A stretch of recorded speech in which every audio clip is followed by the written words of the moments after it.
Hello dear students, as you all know we are doing chapter number 10, that is a wave optics. In the last video lecture we have discussed about resolution. Let me repeat it once again. What is resolution and Rayleigh criteria? What we say that two images of two different objects are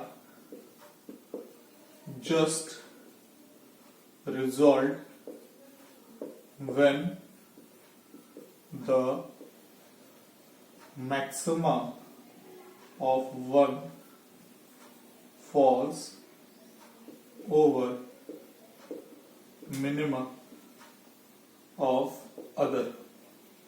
What does resolution mean? Resolution means that when the images of two different objects can be seen separately, like if two points are there and they can be seen separated, so what we say, these points are resolved.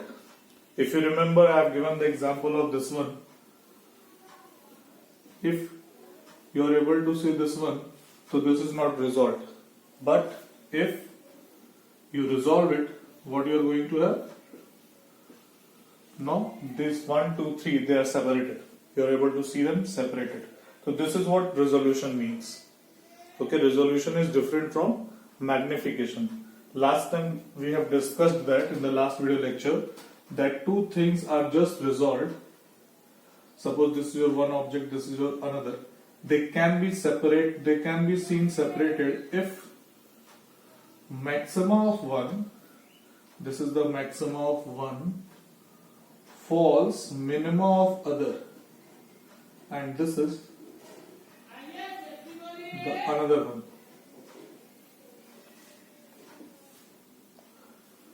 So this is these are two objects, say O1 and O2. They can be seen separated if maxima of one, that maximum of O1 falls over the minimum of O2, and maximum of O1 falls over the minimum of O2. So this is how in this case the O1 and O2 are just resolved. These are the things we have discussed in the last lecture. Okay, we have told all these things. Today we are going to discuss resolving power of microscope and resolving power of telescope. Let us go ahead.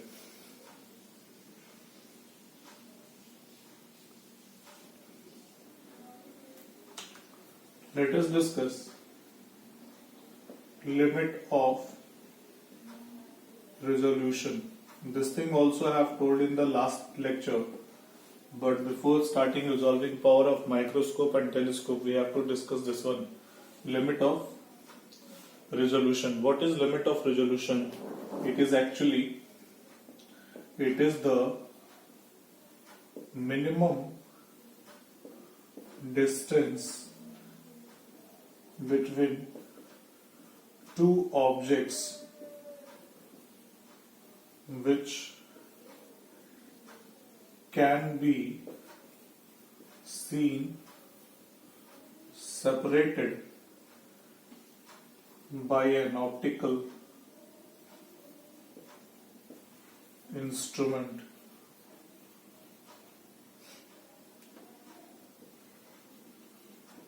By an optical instrument. It is the minimum distance between two objects which can be seen separated by an optical instrument. So for that optical instrument, this is called limit of resolution. That distance is called, that distance, limit of resolution is the distance. Limit of resolution is the minimum distance between two objects which can be seen separated. Okay? Now let us understand resolving power. What is resolving power? Resolving power is actually the reciprocal of limit of resolution. If this limit of resolution is denoted by small d, then resolving power of an optical instrument is 1 upon d, reciprocal of limit of resolution. Why is it so? if the distance is small and the apparatus is able to resolve the images of the objects, then its resolving power is high. As the distance becomes small, resolving power is high. That is why it is equal to 1 upon d. Is it clear? So this is limit of resolution and this is resolving power. Now we are going to understand what is the resolving power of a microscope and what is resolving power of a telescope. So this is the formula of resolving power of compound microscope, and it is given by resolving power is equal to 1 upon limit of resolution is equal to 2 mu sin theta upon lambda. What are the variables? Let us understand. The limit of resolution is denoted by small d. What is that? Mu. So mu is the refractive index of the medium. Refractive index of the medium between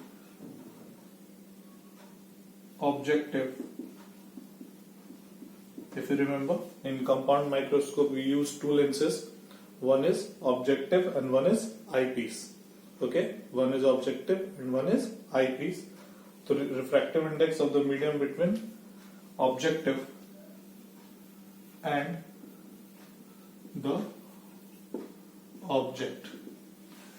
Okay, refractive index of the medium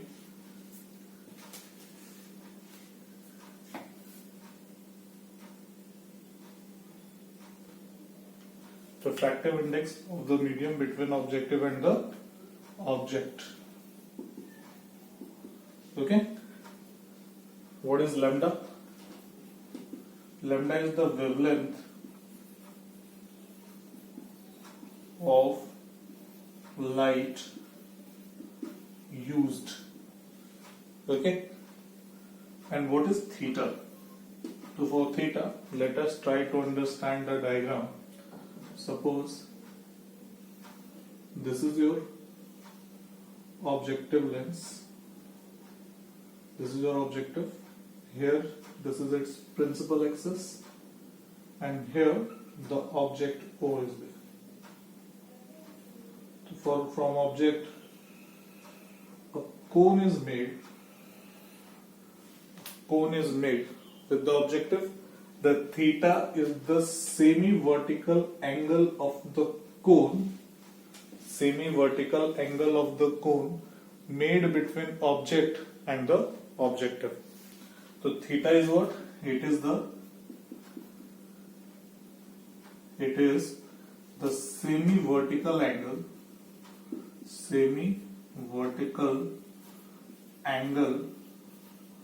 of cone made by object and the aperture of objective.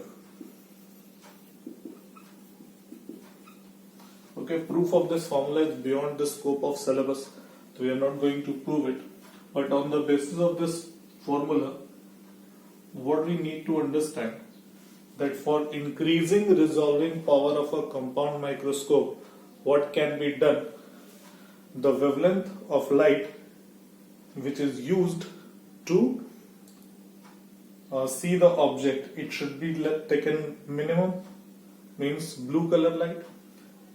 Okay, in general we take yellow, and here the refractive index of the medium can be changed.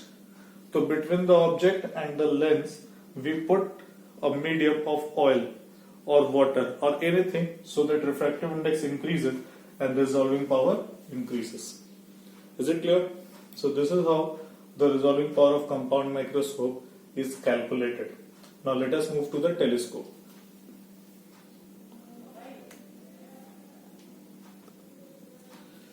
So this is the formula for resolving power of telescope. For telescope we need to understand one thing, and that thing is, for telescope actually the image is not magnified linearly, it is magnified angular. The angular magnification is there in the telescope.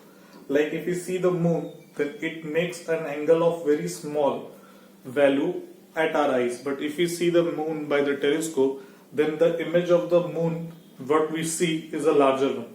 So there is an angular magnification instead of linear magnification. So for that, angular limit of resolution is represented by d theta. So what is that d theta? It is the angular magnification, limit of resolution, angular limit of resolution. What is that capital D? Capital D is the diameter of objective, and that this is the reason why the objective is taken of larger aperture, so that the resolving power of telescope is high. And what is that lambda? Lambda is wavelength of light used. Okay, so this is how the resolving power of telescope we measure. From here it is clear, the bigger the diameter of the objective, bigger the resolving power is, less the wavelength we take, less the greater the resolving power we have. Is it clear? So this is how the resolving power of telescope is being measured. Is it clear? So from here the resolving power is over. Now we have to move with the polarization of light, which can be said that the third segment of this wave optics lecture. First segment was interference, second was diffraction, third one is polarization of light. So let us start. So the next topic is polarization of light. Polarization of light. Okay, try to understand. There are two kinds of waves. One is called longitudinal waves, and another one is called transverse wave. Longitudinal wave, transverse wave. There are two kinds of waves, all we know. What is longitudinal wave? In the longitudinal wave, if wave is traveling in this direction, then the vibration of the particles is done in the longitudinal wave. Vibration of the particles are along the direction of propagation of wave. If you're able to see, vibration of the particles is along this way. It is along the direction of propagation of wave. If the wave is traveling in this direction, then particles vibrate like this. So this is what? This is longitudinal wave. What is a transverse wave? In transverse wave, what happens? The vibration of the particle takes place if the wave is traveling in this direction, then vibration takes place in this way. So this is what? This is transverse wave, because the wave is traveling in this direction and the particles are vibrating in this way. So this is what? Transverse wave. In transverse wave, vibrations are taken perpendicular to the direction of propagation. In longitudinal wave, vibrations are there parallel to the direction of propagation of wave. So there are two kinds of wave, all we know. Light is what? Light is a transverse wave. Light is a transverse wave. Light is actually an electromagnetic wave. Electromagnetic wave, there are the components of electric field, magnetic field, and they both are perpendicular to each other. Electric field is perpendicular to magnetic field, and electric field and magnetic field, they both are perpendicular to the direction of propagation. Okay, let me make a diagram so that you can understand. For an electromagnetic wave, suppose this is your x direction, this is your y direction. The direction of electric field vector, if the vibration of this is an electric field vector, then the magnetic field component, the magnetic field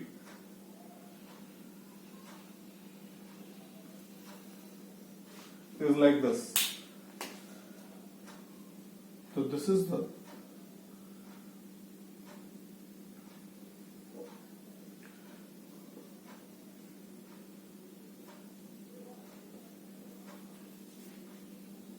this is how the vibration takes place. Suppose this direction is your z direction. So electric fields are vibrating in this direction, y direction, and magnetic field are vibrating in this direction. So electric field is vibrating in this direction, magnetic field is vibrating in this direction, and wave is propagating in this direction. So all these directions are perpendicular to each other.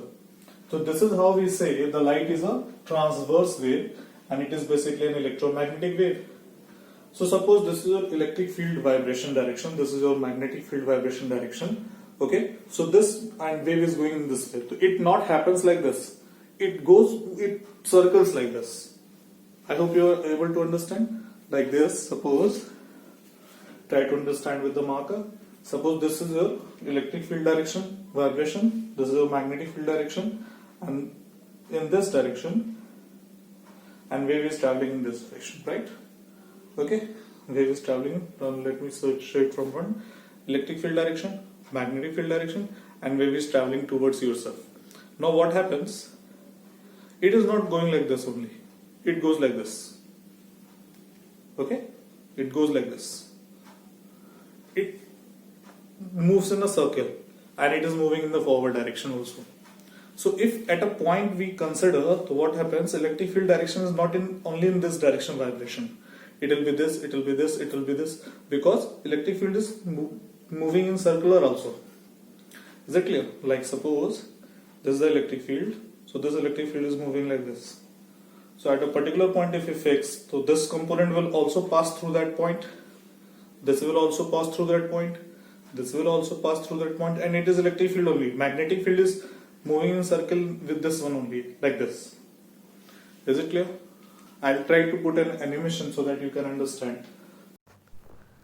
Now students, if you can see, if you suppose that red one represents electric field and green one represents magnetic field, then you are able to see that these both are perpendicular to each other and they are moving in forward direction.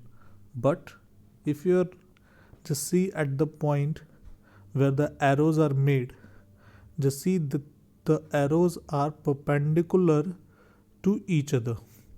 The arrows are perpendicular to each other, and this is how the waves are propagating. What I was trying to tell you in the video lecture, that these are perpendicular to each other and they move in a circle.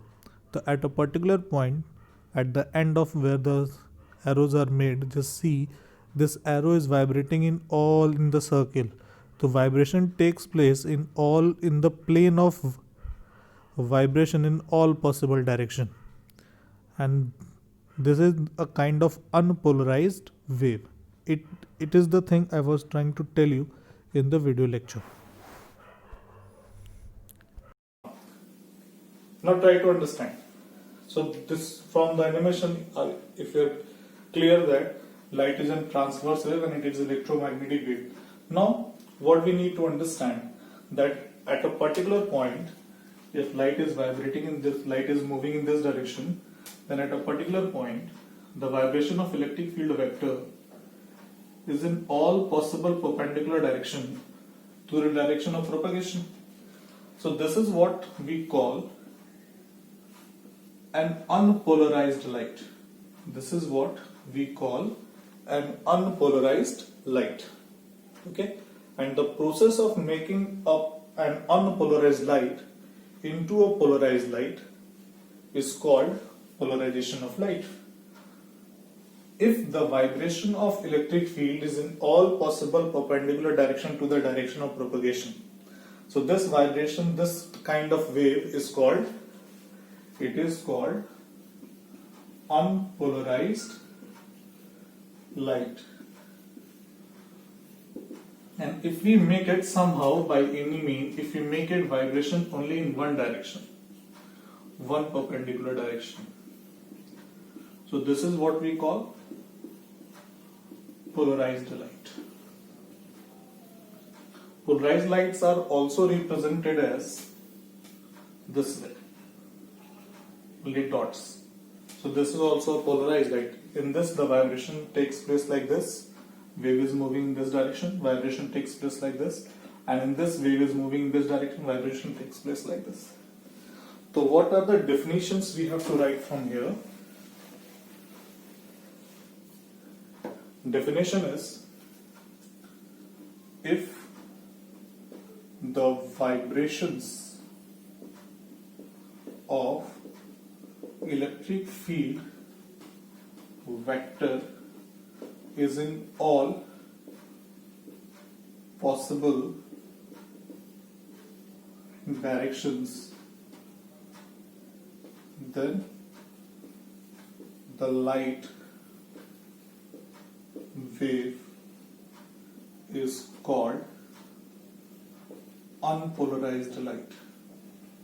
Unpolarized light. Okay, unpolarized light. Is it clear? Now, if the vibrations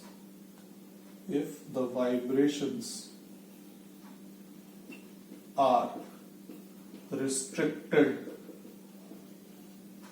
in one direction only, then the light wave is called polarized light. Is it clear? And the process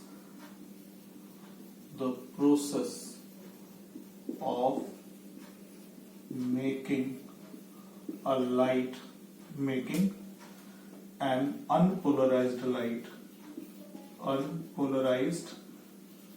light into polarized light is called polarization of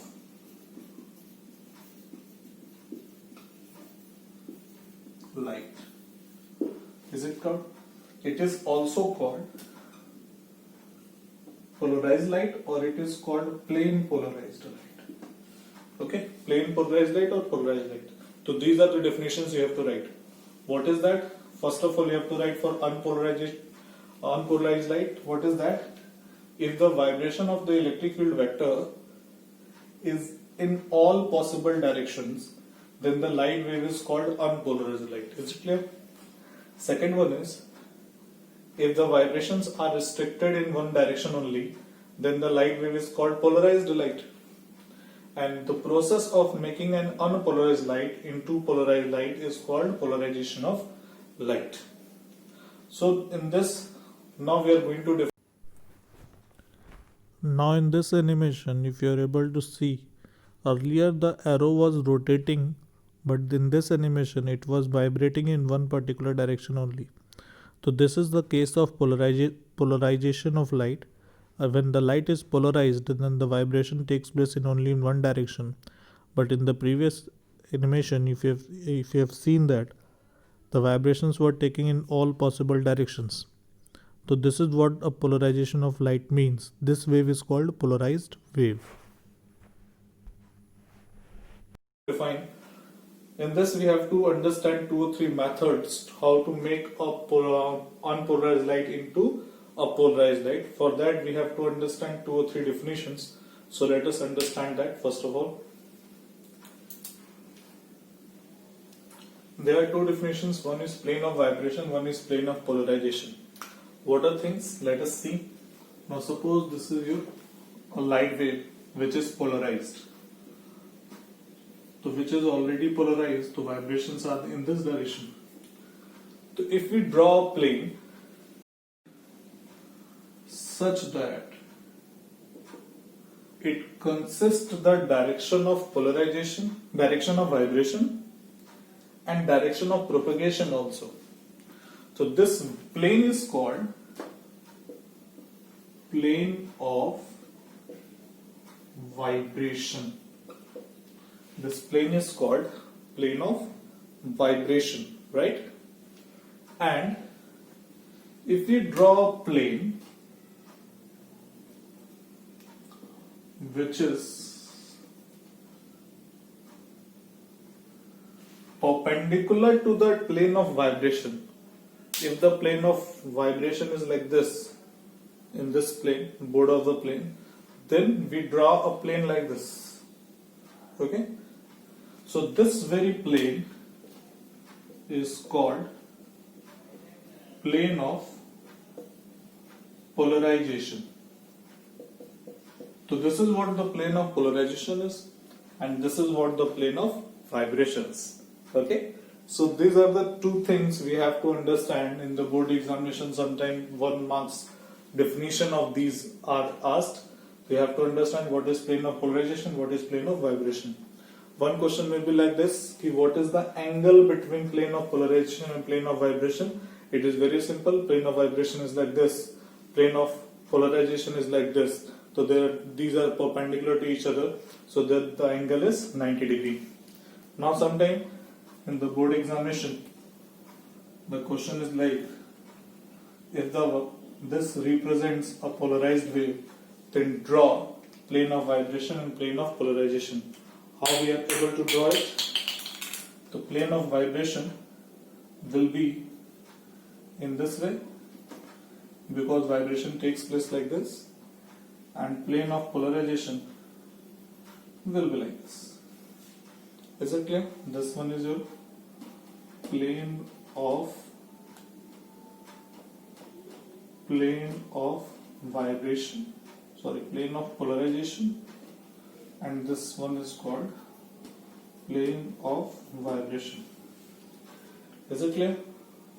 So let us end today here. We are going to do in the next video lecture, this chapter will be done. Okay, one lecture where I will take for the important questions of NCERT, means 2 lectures are left in this one.